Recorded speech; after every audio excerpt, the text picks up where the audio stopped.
Thanks for joining us today. We believe God is doing great things in your life, and we want to hear about it. Send us your story at mystory@summitsa.com and let us know what He's done for you through this ministry. If you'd like to partner with us or bless us with a financial gift, go to summitsa.com and give an amount that works best for you. Now enjoy the message and have a blessed day. 1 Peter chapter 1, verse 18. 1 Peter chapter 1, verse 18. For you know that God paid a ransom to save you from the empty life you inherited from your ancestors. The ransom He paid was not gold or silver. He paid for you with the precious life blood of Christ, the sinless, spotless Lamb of God. You know, in American culture of big, mega, fast, hot, buff, thin, we tend to ignore and overlook ordinary people and ordinary things. We tend to miss and undervalue the huge potential in the ordinary that's all around us. I am told that we have over 7 billion people on planet Earth, and over 100,000 were born last night, and not a single one has the same DNA or fingerprint. Pretty awesome. That means God, with His awesome creativity and power, has produced in you an individual that can never be duplicated. There will never, ever be another you. God does not celebrate sameness. He doesn't clone. You know, agreement requires diversity. Unity demands diversity. So thank God you're different. So why did God make you and I different from everybody else? Well, He wants us to learn and understand the principle of scarcity. Economists teach the value of something is determined by how rare it is. In other words, the more difficult it is to find, the scarcer it is, the more value is placed on it. Oil is valuable, diamonds are valuable, gold is valuable, because you can't find it laying on a parking lot, right? No, it's pretty rare. So God made you unique and irreplaceable because He never wanted you to lose your value. Every one of us with some teaching needs to raise our value to match God's value of you. Don't let the devil devalue you through demeaning thoughts, events, your negative past that kind of break your spirit, and you start to bail out on relationships, responsibilities, maybe even life itself, and worse, you start to bail out on God and His plan for your life because you think you have no value. I'm just worthless. Did you know that in America alone, suicide is the leading cause of death among those 15 to 23 years old? Suicide. Last year, according to the Center for Disease Control, 42,000 deaths took place because of suicide. That's more than the homicides in the United States. Meaning more people died by their own hands because they feel valueless. How valuable are you? Well, if you want to measure it, you're as valuable as the price God paid to redeem you back. Jesus didn't die to make you valuable. He died to prove your value to Him. You were worth the death of God. That'll set your hair on fire. Yeah, don't talk down to yourself again. You look in the mirror and say, God made a good thing when He made you. Ask God to damage permanently your ignorance. You know, no matter how horrible your past or your drama has been in your life, your value is not 1 cent less in the eyes of God than it's ever been. Your value is not based on what you've been through. It's based on what your Maker and Creator declared your value to be, and that still stands today. Did you know the wealthiest spot on planet Earth is not the oil fields of the Middle East, not the gold mines of South Africa, but I tend to think it's our cemeteries. Because buried in those cemeteries are books that were never written, dreams that were never fulfilled, ideas that never came to fruition. Cemeteries are filled with songs that never became a reality, businesses that were never built. People died to their dreams and passions. People died with the awesome dream of God still in their heart, and the awesome power of potential was buried in the ground. So God's mandate to the church of Jesus Christ and to us as a church is raise the dead. Matthew 10, verse 18, heal the sick, cleanse the leper, raise the dead, cast out demons. Now, not just physical dead, but how about dead talent, dead gifts, dead dreams, dead marriages, and the awesome power of potential. And the only agency that can do that is the church. The church has resurrection power in it. The government can't do it. Civic leadership can't do it. The educational system can't do it. The dead can only be raised by the good news of Christ through his church. So who but God knows the potential buried in this room this morning? You know, what do you call the wealth that's buried in a cemetery? Potential. Potential means untapped power, dormant ability, unused strength, hidden power, unused success, and undiscovered wealth. Believe it or not, you are not running on 100% right now.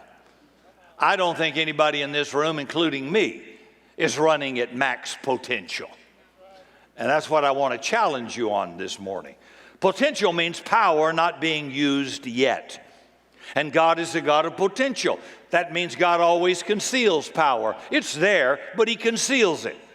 So if potential is always what is not seen, then potential is who you are, but nobody knows it yet.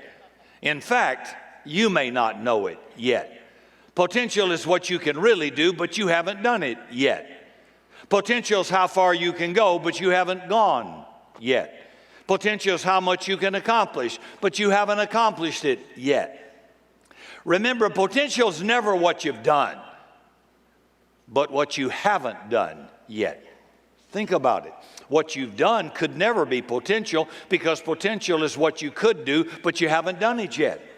So if you've already done something, God's not interested. God's a God of potential. The moment you've done something, God gets bored. He says, okay, now do something else. Don't just sit down and get complacent. That's why God says without faith, no man can please God. When I've done something, I don't need faith for it anymore. It's maybe a silly illustration, but since I was 18, I've been tithing because of the influence of my grandfather. I don't need a sermon. I don't need any proof text. I don't need any psychology tests from Berkeley University that prove generous people always do better in life and blah, blah, blah. I've been living that since I was 18 years old. I don't need a drop of faith to believe that if I give, I shall receive. It's been proven to me. There's a whole bunch of things I have absolute confidence about. I don't need it. I don't need a Bible text on it. I don't need a bunch of intercessors to pray for me to come through. I know it. I don't need a dime of faith. Now, don't clap for that. That didn't take any faith. I want to get you to move over where you haven't discovered your potential, where you haven't realized what's possible. That's where your hair gets permed. If it's straight. And if it's straight, that's where it gets permed. And if it's permed, it goes straight on you. That's the fear factor. That's where your potential is. And the Bible says what is not of faith is sin. Romans 14, verse 23. So God never rebuked anybody, nor will he rebuke you for dreaming too big. Parents, don't put down the dreams of your children, even though for you it may seem like a fantasy. Never step on their dream. Dream big. You may not get all you dream for, but you'll never get more than you dream for, so why not? Dream big. The only time God ever rebuked Israel was for being too small. They limited the Holy One of Israel and turned back. He said, look, I can take down the giants, I can take down any obstacle, but I can't overcome your unbelief. So we are the limiting factor in an unlimited God. And the one thing I am always concerned about with me is living beneath my potential. I don't want people hanging on me that are dragging me back. Well, we don't want to think that big. Well, that takes too much risk. Well, that might cost too much. Go to Kmart and stay there. I don't want to live that way. I can remember my grandparents who raised me in high school because I come from divorced families. And I remember they survived the Depression and lost everything and then came back and got it all back. But what was in them was still recession. And I can always hear that voice of my grandmother or grandfather. Ricky, shut the door. Don't let the heat out. Cut the light off. Close that door. Anybody grow up like that with me? But me? When we bought our very first house, I put both double doors open, cut the heat pumps on, and all the lights. And I just stood there for a few moments. Say, what do you think about that, Grandpa? I wasn't going to live with a poverty mentality, a mosquito. I've got an unlimited God here. I'm not being wasteful, but I wanted to overcome that negative mindset they had. And I thought a lot of you have it too. You've been influenced not by God, but by people who lived way below their potential and want you to stay there too. I want this to be a church that calls you to live way, set the bar high. God's got big plans for you. And I don't care how small a background you come from. Man, don't live small. God never rebuke anybody for dreaming too big. God is no longer pleased or impressed with the business you've built. He wants you to build the one you haven't touched yet. And that might mean an expansion. Several men in here have already just done so. God isn't impressed with a bachelor's degree if He's put a master's degree in you. So stop bragging about what you've done. God is a God of potential. Ephesians 3:20, put this on your refrigerator. Now unto Him who is able to do exceedingly, abundantly, above all you ask or think. Whatever you're asking, He says, that's nothing. I can do more than that. Whatever you're thinking, He said, I can do more than you can think. I can do exceedingly abundantly above all you ask or think. Some of you ask, well, I don't want to bug you, Lord. I don't want to ask for too much. Ask for too much. Be a master asker. You have not because you ask not. I cannot get people to say, ask for a better table. Ask if we can move over there. Ask if we can have a complimentary upgrade. Ask. And everybody holds back. Even my wife will hold back. I just charge out there and I'm going to ask. All I can get is a no. I got no going for me if I don't ask. Why don't I ask? I might get a yes. Some of you single guys, ask that beautiful young lady to have a coffee with you in the shop back there. Or may I have lunch with you on Sunday after church? Oh, you don't have the guts to ask her. All she can say is no, and sitting there, you got nothing. What do you got to lose? You can go have dinner with your old best friend any old day, but you never know. Ask and keep on asking. It ain't over till she says I do to somebody. It's not over. Well, she's engaged. Yeah, engaged ain't married, okay? You're not off the market yet. You see what? I don't know. I'm trying to say the quit mentality is just everywhere. Well, that door is closed. It's not closed. Not at the bank, not at a lender. Now, maybe that door is, but there's one. You just don't think big enough and comprehend the idea that, no, you're limiting yourself. You haven't asked the right people yet. Come on, keep it up. Think big. I'd like to be the first church God ever rebuked for asking for too much. You know, you're loving too big. You're giving too big. You're serving too big. Stop it. You think that is even possible? No, it's not possible. I'd like to be the one that went too far. I think the greatest enemy of progress is our last success. Nothing can stop our progress like success.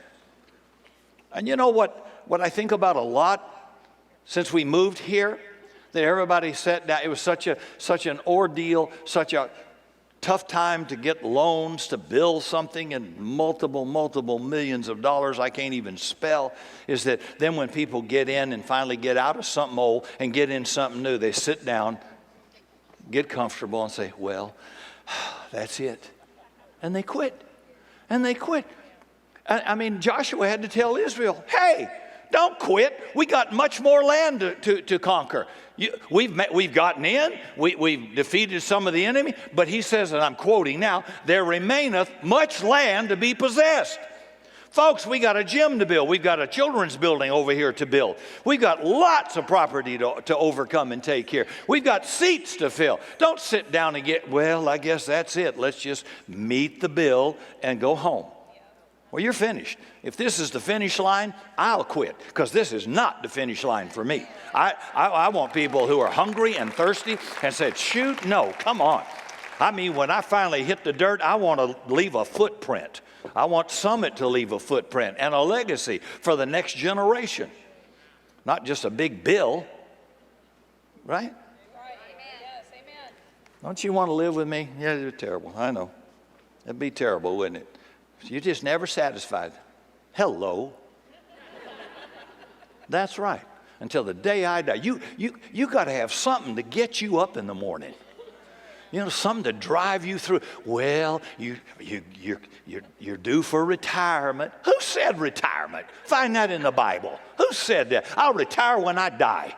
That's not even possible. I don't even think like that. I don't want to sit around with slobbery old men and talk about my Social Security. Are you kidding me? You kidding me? I want to go to Monaco. I want to drive a big boat. I want to be on a yacht somewhere in the Mediterranean. I want to influence people around the world for good. I got all kind of bucket list dreams in me. I think about it all the time. Well, that's just carnal. No, you're just pitifully small. That's all. I didn't come from that background, but I want to think that way. Renew your mind. God didn't put any limit on you. How big you could get, how much you could make, what you could accomplish, people you could impact. You put the limit on. Culture put the limit on. Your family put the limit on. The people you hang around put it on you. Not God. You dig into this Bible here, and it's unlimited. I just wish I had been led to grow up in an environment like that. I've often wondered where I could be today. So God's never impressed by what we've done. He knows you can do more. Never measure your life by people's opinion of you. Life is to be performed before an audience of one. No matter how many people like you, cheer for you, clap for you, don't watch the crowd. You better watch Jesus. And if he doesn't clap, I'm a failure. He's the one I'm born to please, and so are you. And he's the only one who knows what you can do and what I can do. And until he gets up and shouts, well done, keep moving, baby. Keep moving. Keep dreaming. Keep achieving. This is important. Don't be satisfied with normality. To be satisfied with mediocrity, buried with normality, is failure. God did not birth you to be normal. Some people have been subnormal so long, when they see somebody behaving normal, people think they're abnormal. You know, that's a fact. Some people think that if you live life to the full and you look at them, that looks extraordinary. That looks abnormal because, you know, if you grew up in poverty, you'd just think it was normal. Yeah, you would. If you grew up in that environment, you would. You wouldn't know anything was different. But if you grew up in an environment that should be normal, you grew up in a good family, a loving family environment, challenging you to live big, dream your vision, parents who believed in you. When you came to another culture, you'd say, oh, this is terrible. These people don't encourage anybody. Oh, we can't afford that. You'll never make it. Who told you could be a doctor or a lawyer or a nurse or whatever? And people live in that environment. And pretty soon, it just stomps their dreams into the dirt, and they just coast with life. They just go get a paycheck, go home, watch TV, eat dinner, burp, go to bed. Same old thing every day. Now, you were born to be unique. You aren't born to fit in. You're born to stand out. So potential is not what you've done. No, we shouldn't be excited about 3,000 or 4,000 people if it doesn't fit with what God showed us. If it's not what we've done, it's what God has shown us we can do.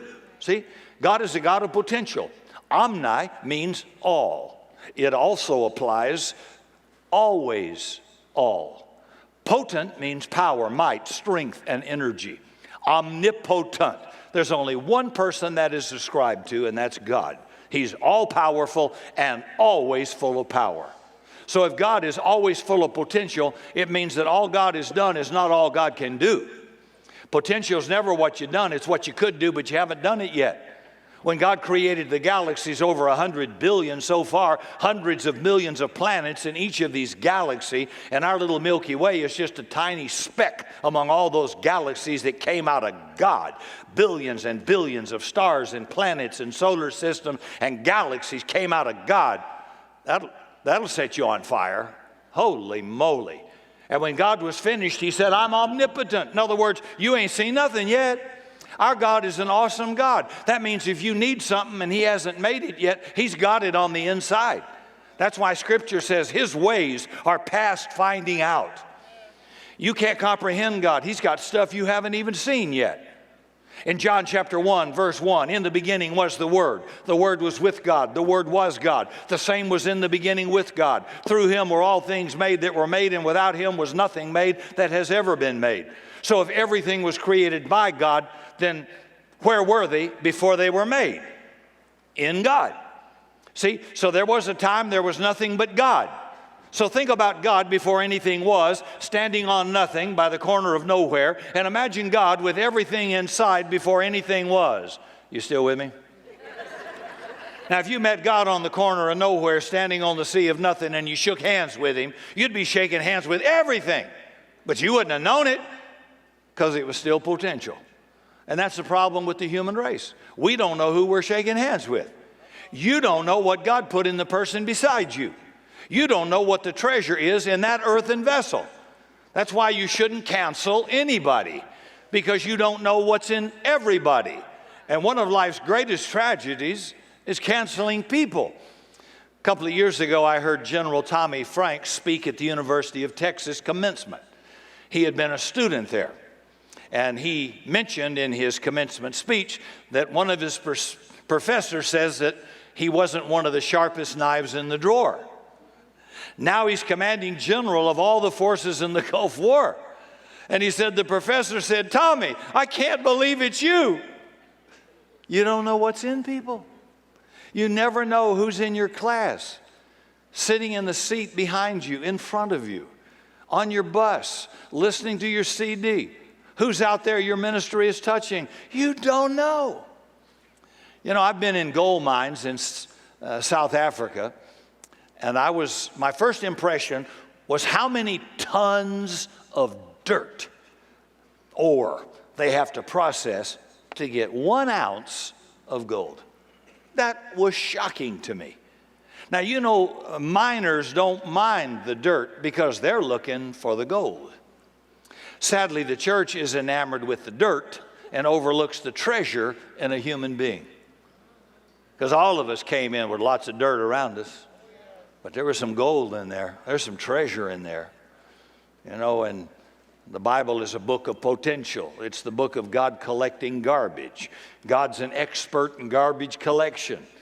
Sometimes humanity throws something away and God is able to catch it. I'm taking this thing home. Why, Lord? Because I know what I put inside of it.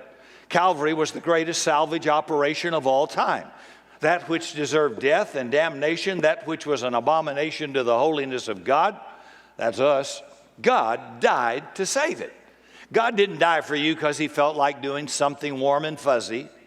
God died for you because of his investment in you. What you're carrying was more important than his death. That's why dying was no problem for Christ. Be it unto me according to your word. The stuff you were born to do was more important than his death. So he died to secure the stuff you and I were born to do. God didn't save you to go to heaven, primarily, but you will, so relax. Why does God keep you alive? Why does God provide healing? Why didn't he just zip you on to heaven? He doesn't want you in heaven. You were born to do something on earth. Jesus said, when you pray, pray thy kingdom come, thy will be done on earth as it is in heaven. All the needs on earth, not in heaven. Ain't nobody need encouragement in heaven. Nobody says, pray for me, I'm sick in heaven. Nobody's committing murder in heaven. It's on earth.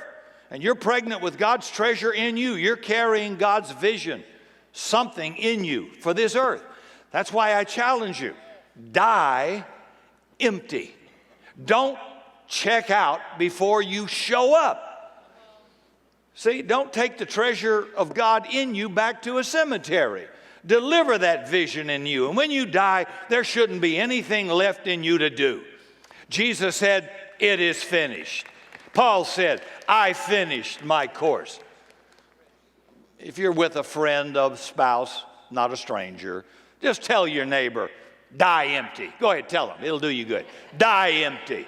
Come on, Jack, show up before you leave. Most folks in a cemetery never showed up.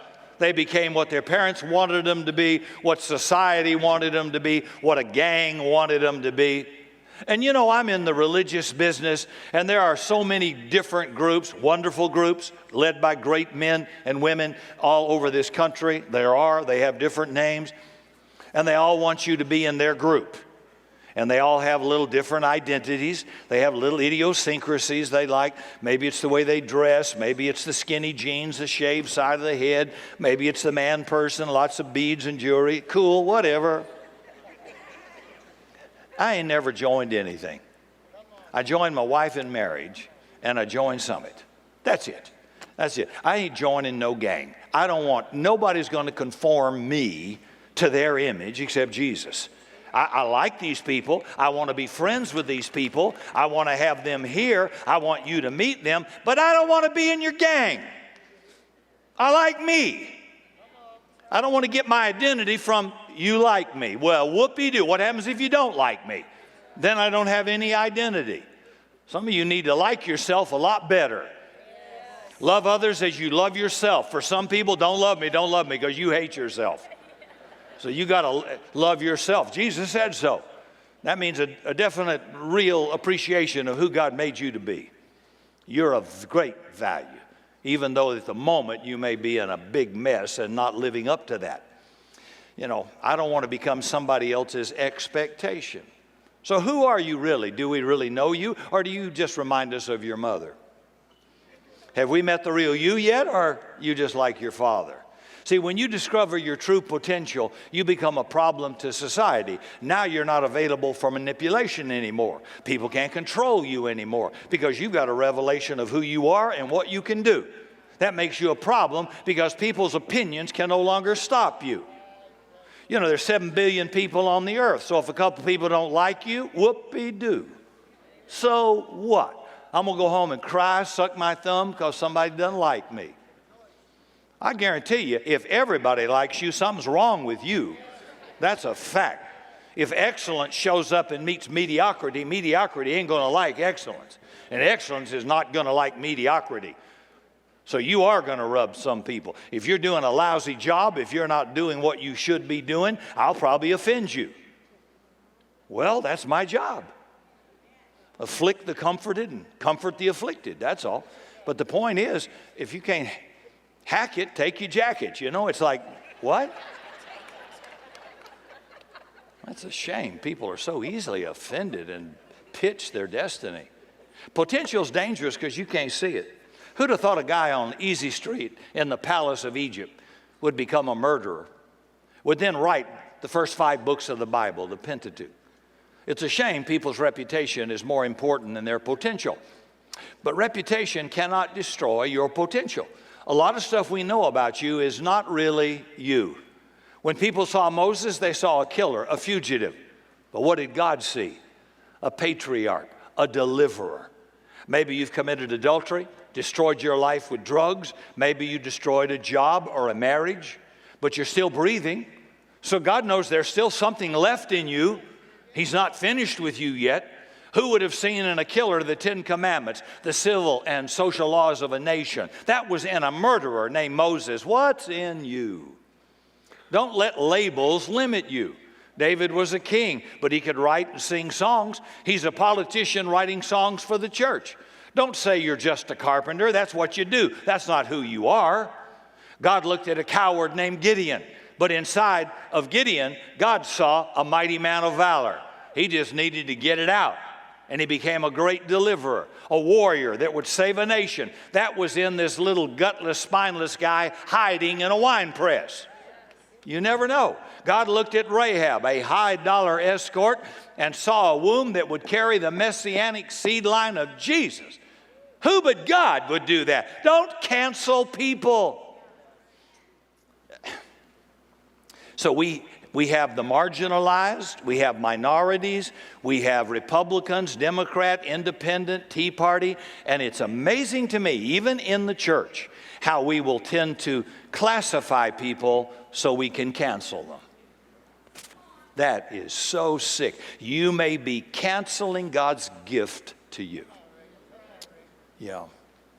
I remember when Bill Hybels at Willow Creek in Chicago at that time had the largest church in America. And I was privileged to know Bill and to speak with him on 2 different conferences, one in Australia. And some of my, quote, pastor friends said, well, he doesn't speak in tongues, Rick. He's got the biggest church in America. You got 200 people. I think I can learn something from Bill. So you just keep babbling over here, and I'm going to see if I can get a little wisdom over here so I can do a better job. I'm not going to cancel somebody that could enrich my life. You don't have to agree with everything, but there's something, a treasure in that person that may be greatly beneficial to you. You say, some of you are still white supremacists. You don't believe that an African American man can teach you something or be a best friend to you or impart some wisdom. You're stupid. And if you're African American, you don't believe a little white cracker can help you, teach you something, you're stupid. First time I came to this, it's true. Hey, you know it goes on. You know it does. Oh, you go over to that white man's church. See what's happening? Witchcraft. I'm trying to believe you don't know who you are, and I can intimidate you with fear of rejection so that you'll feel bad and you'll go back to what doesn't bring you life just because I can control you now, because you don't know who you are. I'm going to let anybody control me like that. Nobody. I don't care if I have to die. I'm not going to let you control me like that. I don't care. Well, if I leave you, you'll just be sorry for that. We'll leave, baby, and we'll just see. I've been seeing this over for 73 years. Come on, you ain't the first. I've been to this rodeo many times. I know God chose me. I know God set me. I know I'm absolutely worthless without Him, and I don't have a fear in the world. Whatever He began in you or me, He'll perform it to the day of Jesus Christ. Don't let people twist you and torque you around.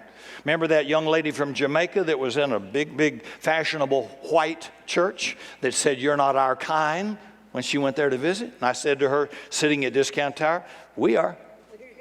Come on, babe. Come on. I got friends from every ethnic, cultural group in the world and love them all. And they've all made me better because of it, have enriched my life.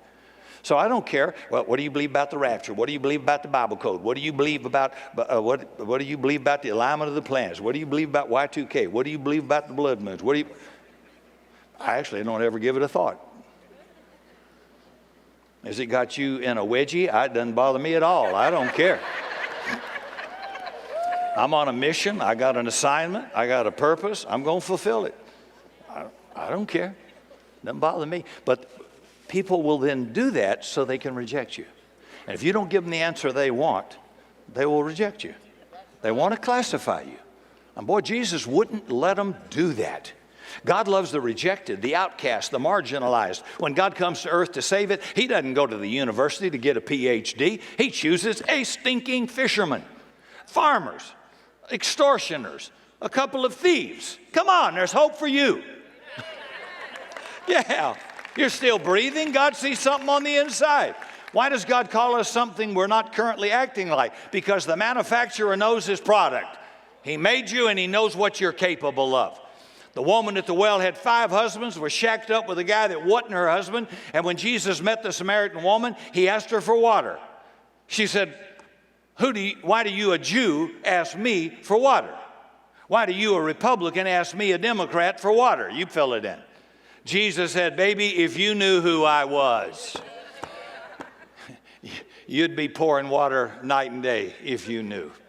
See, here's cancellation by classification. Global problem in the church. She had never met Jesus. She didn't know Him. She didn't know what was in Him. She said, thou art a Jew. We don't have any dealings with the Jews. But when you cancel people by classification, you just robbed yourself of blessing and life.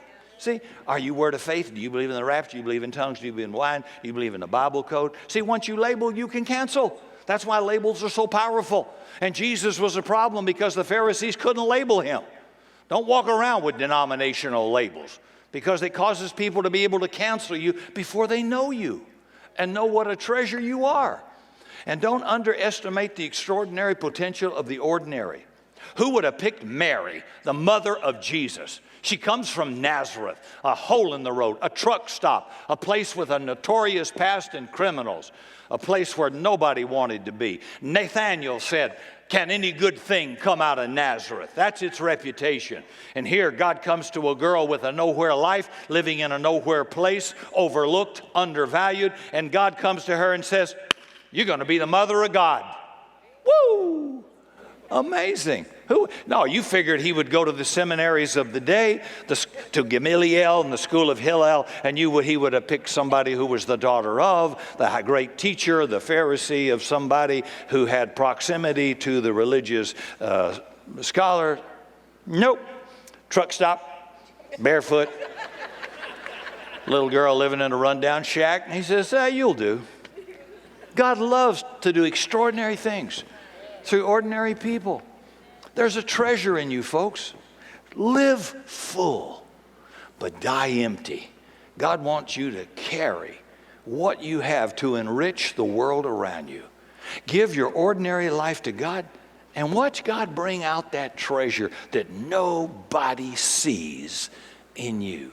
I don't know if you've been a pimp, a hooker, a drug dealer, a dropout, 3-time divorcee, a scoundrel, a thief, a liar. There's hope for you. There's hope. God can take all of these kinds of people and make something precious and wonderful out of all of them. I don't care what mommy and daddy said about you, or what your last mate said about you, or what you believe about yourself, or what your school said about you. You ought to listen and see what God says about you. You can change the world. Thanks for joining us today, and may God richly bless you. For more information on Summit Christian Center, visit summitsa.com.